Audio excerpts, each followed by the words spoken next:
So I know you fight. All of us do. We all get into arguments. We all get angry. The problem is that when we get angry, there are definitely ways that people cross lines. So today's video is about where are those lines? Where are the lines in fights? So for example, if you get angry and you are angrily escalated, there are ways that sometimes we move into spaces that are somewhat emotionally abusive. And I want you to start to notice that within yourself. No, that doesn't mean I'm like accusing everybody in the video of you're an emotional abuser, you're an emotional abuser. No, actually I feel like the word gets thrown around too lackadaisically. The reality is everybody is capable of moving into an emotionally abusive space with somebody if they get escalated and angry enough to do so. So my big goal here is to not like scare you or to give you some sort of way to blame your partner, a new way to blame your partner, but it's to start recognizing, okay, what does it feel like in my body when I get to a place of crossing the line, and what do I do to make sure that I don't do that again? So crossing a line can look like calling people names. And yes, names can be mental health names, like you're gaslighting, you're a manipulator, it's name calling. It's global criticisms. When you globally criticize somebody, you are moving into an emotional abuse category with that person.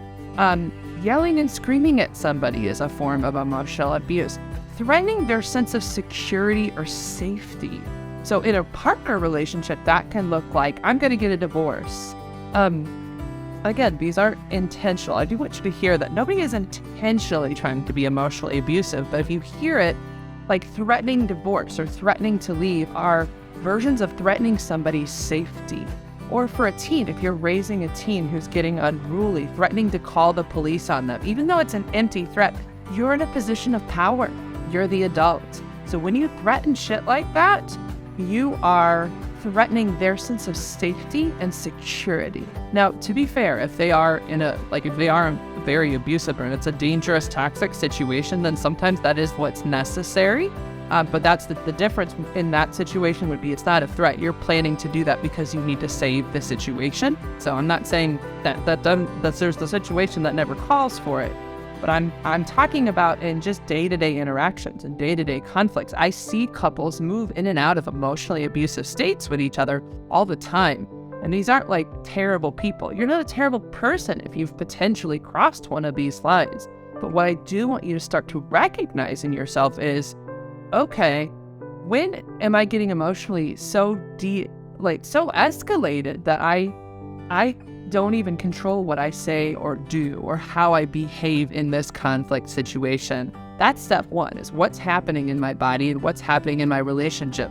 Step two is, what do I need to create timeouts to step away from this situation so that I'm not continuing to escalate to the point of calling people names, globally criticizing them, screaming, or threatening their safety.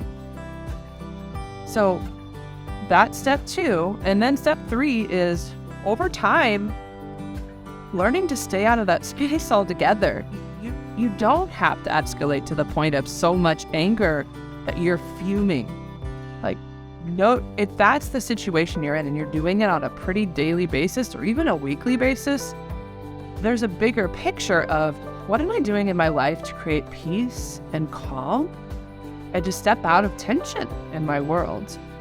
And to be fair, it might be an opportunity for you to come see me and get some work done.